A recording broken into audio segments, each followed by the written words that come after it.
os detalhes das investigações da Polícia Federal, né? Usaram, inclusive, inteligência artificial. É muito interessante acompanhar como que a Polícia Federal segue essa investigação e seguiu essa investigação em relação aos acusados do 8 de janeiro. Os peritos da Polícia Federal analisaram mais de 1.300 horas de gravação em câmeras de segurança. Essas imagens todas que a gente vê aí, até vamos colocar essas imagens para que a gente possa até relembrar disso. Essas 1.300 horas de gravação de mais de 200 câmeras espalhadas pela sede dos três poderes, né, foram importantíssimas para que essa investigação fosse feita. Eles fizeram esses registros, foram cruzando as informações, usaram ferramentas de inteligência artificial para otimizar o maior trabalho de identificação que já foi feito pela Polícia Federal. Vídeos foram feitos por celulares e recebidos pelo canal de denúncia do Ministério da Justiça também. Eles abriram um canal para recebimento dessas imagens e elas foram recebidas e foram sendo armazenadas. 40 peritos criminais estiveram depois no complexo da Papuda e na penitenciária feminina do Distrito Federal. O que eles fizeram? Registraram em fotos os 904 homens que estavam detidos e as 494 mulheres. E fizeram esses registros em 6 ângulos diferentes. Com isso, eles pegaram e cruzaram essas informações, pegaram os perfis deles também, cruzaram todas essas informações e ficaram ali com mais de 2,5 milhões de registros de imagens para que eles pudessem fazer essas identificações.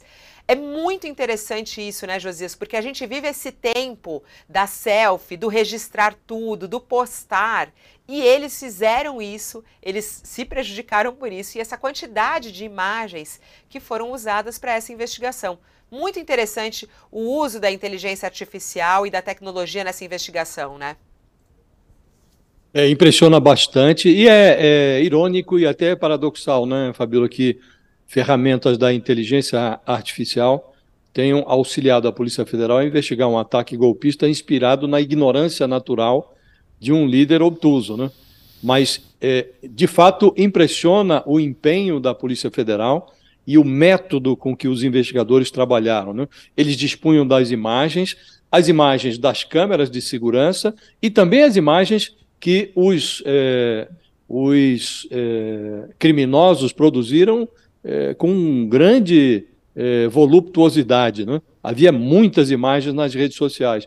Tiveram o cuidado, o zelo de ir ao presídio, o presídio feminino e também o masculino aqui em Brasília, tiraram fotos de diferentes ângulos dos presos, e não eram poucos presos, do alto, de perfil, de frente, e aí compararam essas imagens. Então foi possível acomodar os criminosos dentro da cena do crime.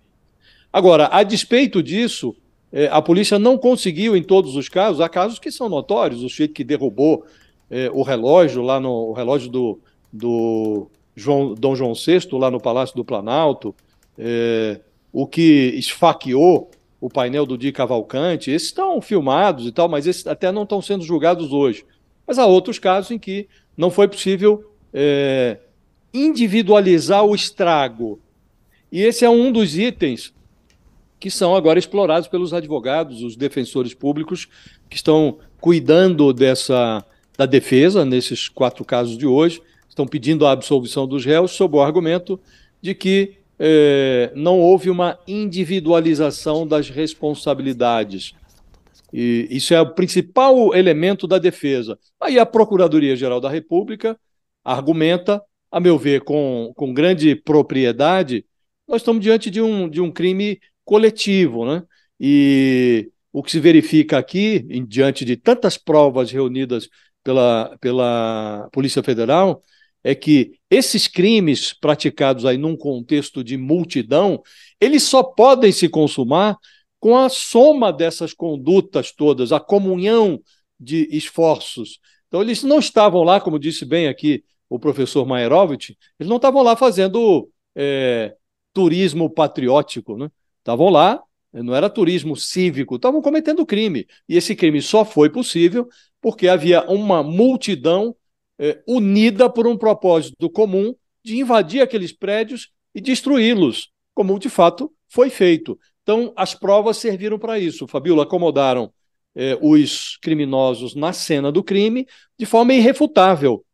E aí utilizaram-se todos os meios disponíveis, da inteligência artificial à coleta de material genético coletado nas máscaras que foram abandonadas lá pelos golpistas, nas digitais que eles deixaram, no sangue, porque quebraram muito vidro, quebraram muito patrimônio e alguns deixaram sangue na cena do crime. Então foi um trabalho muito criterioso e se você analisa o tempo em que isso ocorreu, são 8 meses só de investigação, foi um trabalho de grande eficiência, Fabiola. Muito interessante isso. Fabiola, Fala, Fabiola, Mairovski.